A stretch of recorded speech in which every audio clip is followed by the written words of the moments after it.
Baik pemirsa, terima kasih masih bersama kami. Kita beralih ke informasi Jawa Tengah bersama rekan kami, Agita Trijahyani. Baik, terima kasih. Kita beralih ke Jawa Tengah kembali bersama saya, Agita Trijahyani. Mengawali berita pertama dari Jawa Tengah, pemirsa. Menjelang tahun pembelajaran baru 2025-2026, Pondok Pesantren Al-Mu'min Muhammadiyah Tembara Kabupaten Temanggung menyelenggarakan tes eksklusif bagi calon santri dan orang tua santri untuk menjadi siswa-siswi MBS Al-Matera. Pada gelombang pertama, sejumlah 85 calon santri dan orang tuanya menjalani tes dan wawancara. Kegiatan tes calon santri Pondok Pesantren Al-Mu'min Muhammadiyah Tembarak atau Ponpes Al-Matera Kabupaten Temanggung dilaksanakan secara bertahap dalam 3 gelombang. Jika target penerimaan santri untuk 5 kelas belum terpenuhi, akan dibuka lagi gelombang kedua dan ketiga. Tes gelombang pertama telah dilaksanakan diikuti 85 calon santri dan gelombang berikutnya masih tersedia hingga 60 santri lagi untuk memenuhi kuota sesuai kapasitas kelas yaitu 130 santri. Ketua PPDB Ponpes Al-Matera Abdul Rauf menyampaikan dengan menghadirkan para orang tua calon santri diharapkan sudah terjadi kesepakatan dan kesepahaman bahwa anak akan mondok di Al-Matera selama 6 tahun hingga lulus SMK Al-Mu'min nantinya. Tes PPDB dihadiri 85 calon santri dan wali santri. Adapun tes PPDB pada hari ini meliputi tes wawancara wali, tes wawancara santri, kemudian tes baca tulis Al-Quran, tes dengan CBT. Dan kita masih insya Allah nanti membuka di gelombang kedua karena pada gelombang pertama ini belum tercapai target. Untuk daya tampung kita kurang lebih 5 kelas dengan total 130 santri, dan untuk orang tua sendiri kita tes wawancara yaitu meliputi kesediaan dari orang tua wali santri untuk menitipkan anaknya di Pondok Pesantren Al-Matera, yang mana nanti ketika sudah masuk maka seluruh santri diwajibkan untuk mondok di Al-Matera selama 6 tahun. Ya, alasan saya memilih Al-Matera ini karena untuk yang pertama agamanya, yang kedua sekarang itu takut kalau pergaulan bebas, jadi untuk lebih aman bagi kami jadi orang tua saya memilih di Al-Matera karena juga di Al-Matera ini sudah terjamin kualitasnya, dari tahun-tahun lalu sudah terbukti kualitasnya, jadi kami mantap untuk memilih di sini. Dari semenjak kelas 4 alhamdulillah anak saya sudah tak masukkan latihan mondok setiap harinya, terus di rumah juga pembekalan murojaah hafalan Quran setiap hari, terus dari sekolah juga sudah masuk SD Muhammadiyah alhamdulillah, terus hafalannya semakin meningkat dan juga tajwidnya sudah alhamdulillah baik. Itu jadi untuk masuk di Al-Matera harus mempersiapkan untuk hafalan Quran dan juga tajwid murojaah tiap hari, itu diusahakan dari SD sudah diajarkan sedini mungkin. Jadi kalau masuk di Al-Matera bisa mempermudah untuk masuknya begitu. Tes calon santri dan orang tua santri berupa wawancara dengan orang tua seputar model pembelajaran selama 6 tahun, meyakinkan bahwa pilihan masuk ke Al-Matera sudah memiliki landasan yang kuat terkait pembelajaran kurikulum sekolah umum maupun kurikulum Pondok Pesantren Al-Matera. Wawancara juga menyangkut kesediaan orang tua untuk menitipkan anaknya selama 6 tahun di pondok untuk menempuh pembelajaran model boarding school yang memadukan sekolah reguler dengan pondok pesantren. Direktur Ponpes Al-Matera Temanggung Syamsuri Adnan menyampaikan tujuan wawancara dan tes calon santri adalah untuk mengetahui kesanggupan orang tua maupun pengetahuan dasar yang telah dimiliki calon santri. Untuk tahun ini alhamdulillah Al-Matera sudah memiliki 3 kampus. Kampus 1 itu adalah untuk santriwati dari 3 unit, kemudian kampus 2 3 unit, kemudian kampus 4 atau kampus 3 itu putra putri masih jadusap. Jumlah santri dari 3 kampus itu sejumlah 770, 3 jurusan riset, kemudian tahfidz dan literasi. Nah, sebenarnya yang mendaftar sampai hari ini 90 calon santri, namun ada 5 yang mengundurkan diri karena beberapa beberapa hal, beberapa sebab sehingga tidak bisa hadir pada hari ini.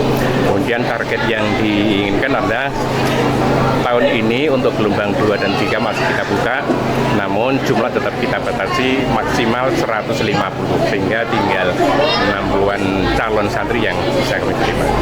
Proses pembelajaran 6 tahun, sehingga harapan dari pondok akan nanti santri lulus dari pondok pesantren ini bisa menyerap ilmu dan bisa diterapkan di tengah-tengah masyarakat yang sangat kompleks. Dengan sistem tes calon santri dan wawancara orang tua santri, diharapkan meminimalisir kemungkinan kendala yang akan terjadi pada saat proses pembelajaran berlangsung, sebab sudah ada kesepahaman di awal pendidikan di Pondok Pesantren Al-Matera.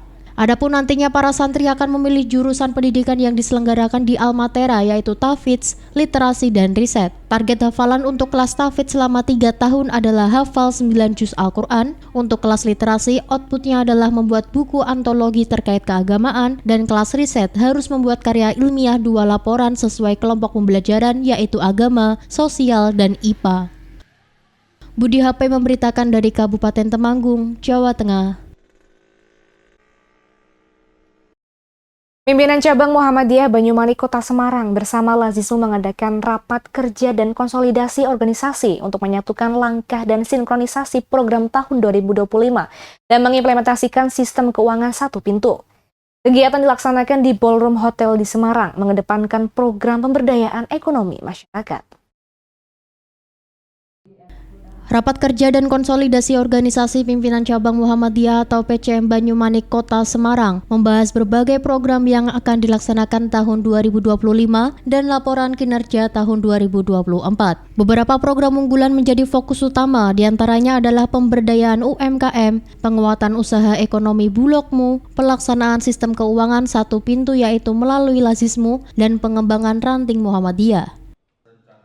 Ketua PDM Kota Semarang Fahru Rozi menyerukan slogan motivasi, yaitu tetap hiduplah Muhammadiyah dan tetap hiduplah yang menghidupkan Muhammadiyah. Maksudnya adalah Muhammadiyah ke depan harus tetap jaya berkemajuan dan para penggeraknya diberikan pahala serta dorongan yang kuat sebagai pensyiar Islam berkemajuan.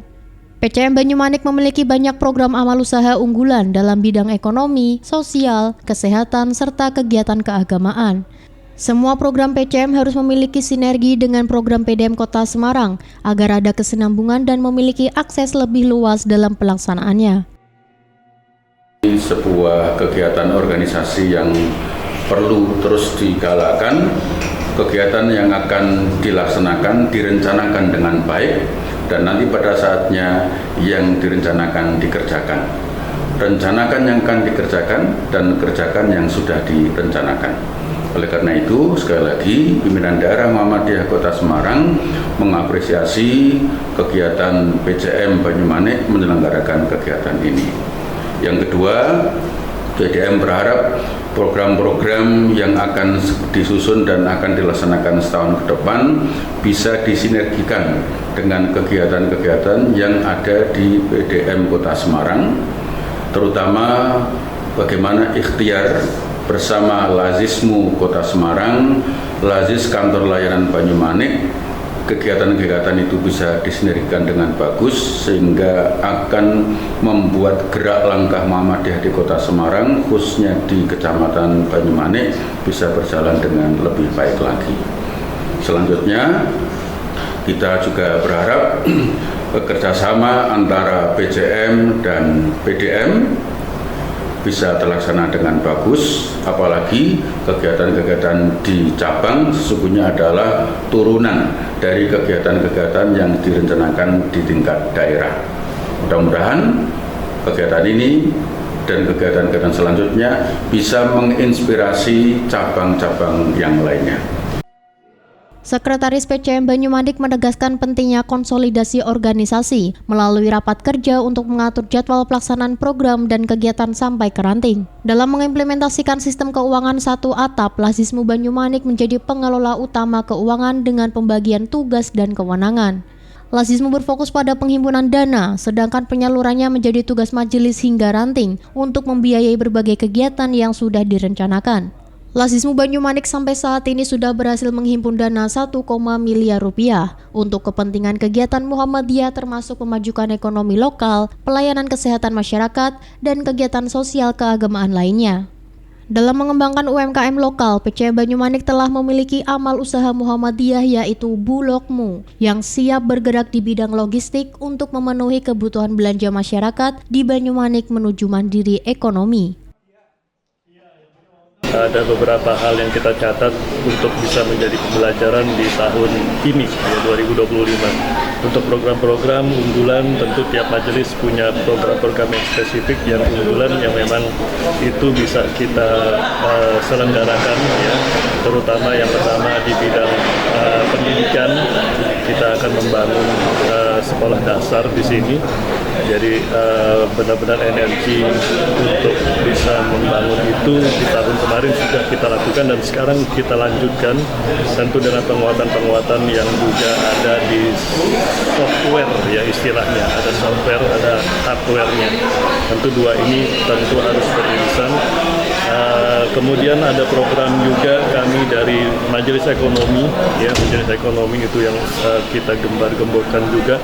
Terkait tadi ada UMKM, bagaimana bisa kita membuat menerjemahkan hasil-hasil tadi zakat infak itu dengan membantu orang-orang, teman-teman kita untuk bisa melakukan usaha kecil dan menengah. Dan juga kita punya Bulogmu, itu juga bisa sebagai sumber bagaimana seorang Muhammadiyah itu harus bisa juga berdikari secara ekonomi. Lasismu nanti lebih fokus kepada penghimpunan dana. Nah, kemudian untuk pelaksanaan program-programnya itu dilakukan oleh PCM lewat majelis-majelis yang ada di PCM maupun PRM atau pimpinan ranting yang ada di wilayah pimpinan cabang Banyumanik. Itu jadi bentuk sinerginya seperti itu. Jadi nanti program-programnya dari PCM, kemudian pembiayaannya akan dilakukan oleh Lasismu lewat penghimpunan yang dilakukan oleh seluruh stakeholder yang ada di PCM Banyumanik. Jadi penghimpunannya juga dibantu oleh ranting maupun cabang di Banyumanik ini. Seperti itu. Dan nanti untuk pengumpulan dananya akan disetor lewat amil di Lasismu Banyumanik. Tetapi untuk penghimpunannya nanti dibantu oleh ranting-ranting maupun majelis-majelis yang ada di PCM Banyumanik.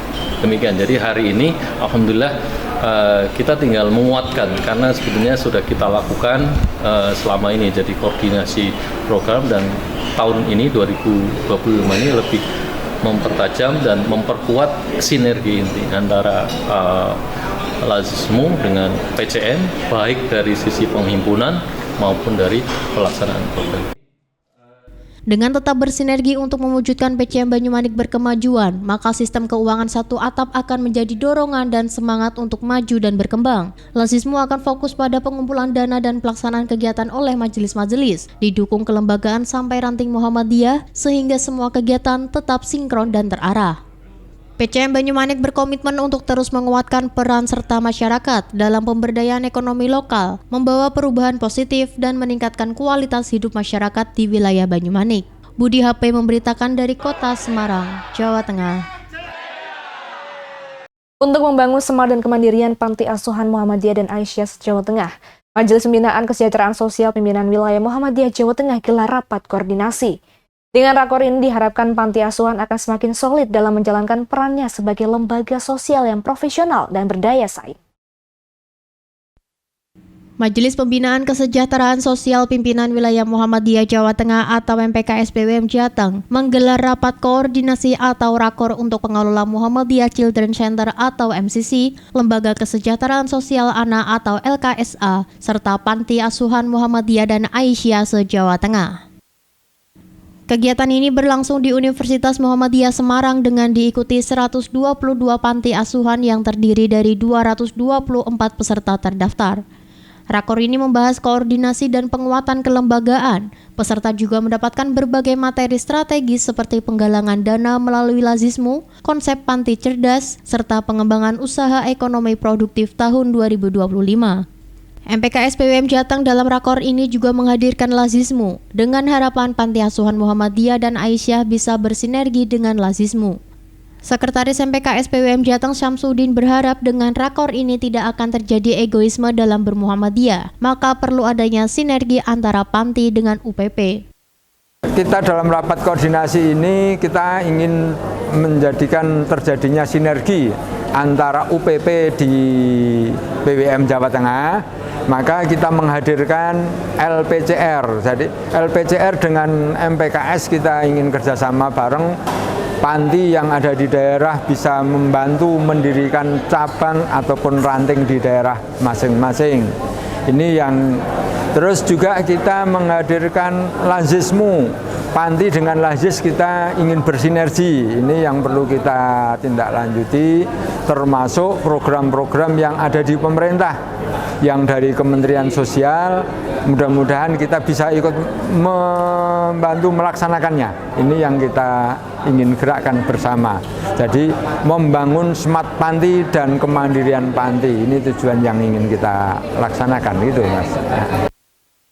Kegiatan ini turut diapresiasi oleh Wakil Ketua PWM Jawa Tengah Wahyudi dengan harapan pengelolaan panti ini diterapkan dengan manajemen yang tepat sehingga menghasilkan anak-anak panti yang hebat.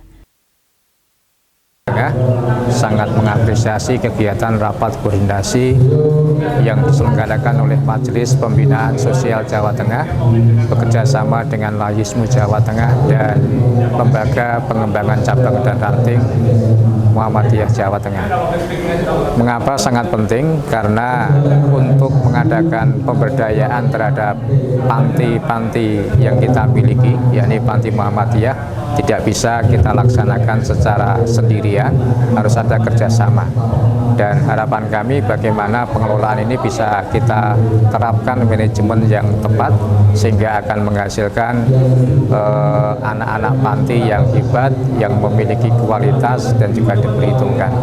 Dalam sambutan pembukaan rakor, Mariman Darto, Ketua MPKS PP Muhammadiyah, menegaskan pentingnya sinergi antara MPKS dan LPCR dalam mengelola panti asuhan agar semakin profesional. Dengan kolaborasi yang baik akan meningkatkan kualitas pengelolaan panti dan kesejahteraan anak asuh. Ya, kami berharap terbentuk kesadaran baru bahwa fokus pengembangan amal usaha itu jangan hanya di panti, karena memang faktanya adalah jumlah anak-anak itu ada di basis akar rumput, yaitu di ranting dan cabang. Nah, karena itu perlu ada inisiatif dari setiap lembaga kesejahteraan sosial anak untuk bergandengan tangan dengan LPCR. Dimanapun kita berada harus segera bergerak di sana. Nah, kalau nanti memang ada problem di kelembagaan, saya rasa bisa menginduk di LKS yang ada. Pertama, yang kedua adalah ke depan kan kita juga harus bisa jemput bola ya. Banyak program yang memang sekarang program itu berubah, orangnya berubah karena ganti menteri. Tapi kami dalam waktu dekat juga akan segera berkoordinasi dengan Pak Menteri Sosial untuk mencoba untuk bekerja sama.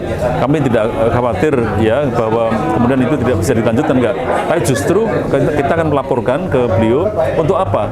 Agar target-target utama kita untuk membantu mendukung gerakan ini itu bisa juga dibantu oleh pemerintah. Tugas pemerintah adalah memfasilitasi semua orang, semua organisasi. Nah, karena itu inilah yang punya kita lakukan. Kita tidak usah khawatir, tapi kita akan jemput bola dan kita juga akan melapor kepada Pak Menteri Sosial terkait dengan pengembangan pengembangan panti, pengembangan anak yatim piatu, pembinaan anak yatim piatu di akar rumput itu.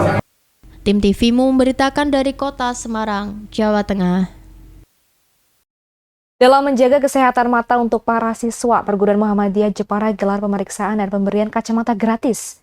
Dengan mendapatkan penjelasan tentang kesehatan mata, para siswa diharapkan dapat menjaga kesehatan mata dengan menjaga pola makan sehari-hari. Muhammadiyah Jepara bersinergi dengan Kebumi, PKU Aisyah Jepara, Ikatan Profesi Optometris Indonesia atau IROPIN, dan pengurus cabang Optometris Jepara dalam kegiatan dansos pemeriksaan mata yang bertempat di Perguruan Muhammadiyah Jepara, tepatnya di Masjid Al-Furqon Komplek Perguruan Muhammadiyah Jepara. Kegiatan diawali dengan pemaparan terkait pentingnya kesehatan mata yang disampaikan oleh Ketua Umum IROPIN, Nova Joko Pamungkas. Ia menjelaskan bahwa kesehatan mata sangat penting terlebih bagi generasi penerus bangsa dan untuk para pendidik harus waspada jika usia sudah 40 tahun ke atas, harus lebih menjaga kesehatan mata dengan menjaga pola makan sehari-hari. Kepala SMA Muhammadiyah Jepara berharap para siswa di Perguruan Muhammadiyah Jepara sehat mata dan semangat dalam menghadapi masa depan mereka. Alhamdulillah kegiatan berjalan dengan lancar, siswa-siswi bahagia karena mendapatkan kacamata gratis. Terima kasih kepada tim RSPKU Aisyah Jepara yang menjadikan sinergisitas perguruan Muhammadiyah. Selain itu diadakan penerimaan simbolis terkait pemberian kacamata gratis bagi para siswa, para pendidik, dan para tamu undangan yang hadir, yang sebelumnya telah dilakukan pemeriksaan akurat oleh tim Optometris Indonesia dibantu tim Kebumi dan pengurus cabang Optometris Jepara dan pembuatan kacamata. Edi Sultan memberitakan dari Kabupaten Jepara, Jawa Tengah.